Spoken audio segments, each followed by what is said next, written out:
оғози моҳи феврал با فرارسی موسم کارهای آمادگی و کشتکاری بهاری امک شریف آتش کوره استخوانه آهنگری اویلویشان را درگیرانده و فعالیت مهنتی آغاز کرد. این ای پدر موندگی بود. ای پدر موندگی بود. خیلی ما کم ترک تغییرش دادیم که مثلا سوستر شود، مثلا محکومتر شود کار. مثلا کار به حضور بود که نیاز مثلا دود نمیبروید ای درونش.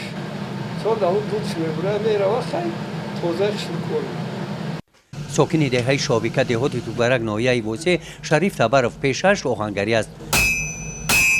چون انعنه آهنگران پارچه چرم را روی زانو نموده به این شغل مشغول می شود. از چهره اوستا نمایان است که شریف به این شغل صدقاً مناسبت می نماید. آهنگری یکی از هنرهای قدیمه مردم تاجیک محسوب می یابد. در اویله تبرف این هنر اولادی است. 100 سال زیاد از نسل به نسل ادامه دارد. شریف نسل سیومی آهنگران است. ما سیم پشتیم و نه بابامون که پدرمون که نه خیلی ما سیم پشتیم.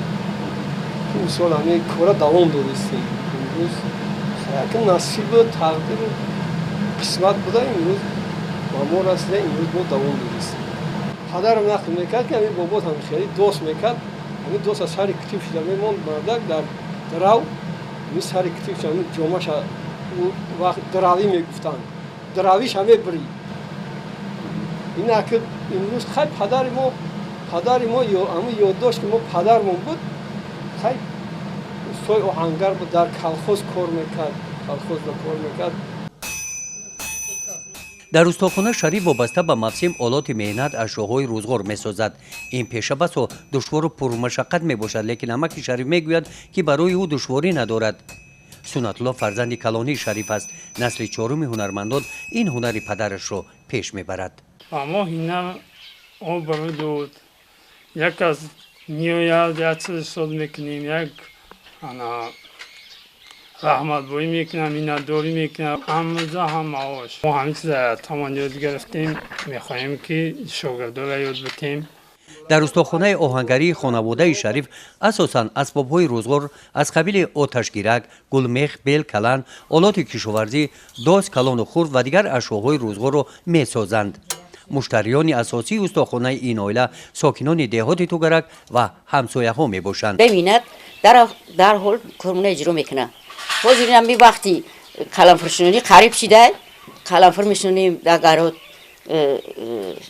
بایمیجون، خیلی پامیدور میشونیم. امی تشچو میوده بسیار معقول ایده. امی میره تست میکنی میشونی، با چوبکش میکنی بایی. همه چیز با امین استو خیلی می نداریم. کاسترول خرابویی نمیو دوستای ساتل میشکنه. میاریم خیلی با وضعیت همه دنیا دایی وقت میگیریم همه رو می سوز میکنه استو دستمون میته. مثال میایم یه چاقونک دوره چاقونکوش میگیریم میبریم او منتس چاقونک جوش میویا با مهمون چای دم میکنیم. کسب آهنگری در استخوانه آهنگری خانوادگی این عائله منبع درآمد عائله میباشد و اعضایان عائله همه‌شان در این سمت مشغول کاری هستند. در قطار بابا و پدرشان به این شغل فرزندان نیز مشغول میباشند. گزارش خواجه نظریف خدای نظر ظهورف از ناحیه وسه برای برنامه اطلاعاتی نوید.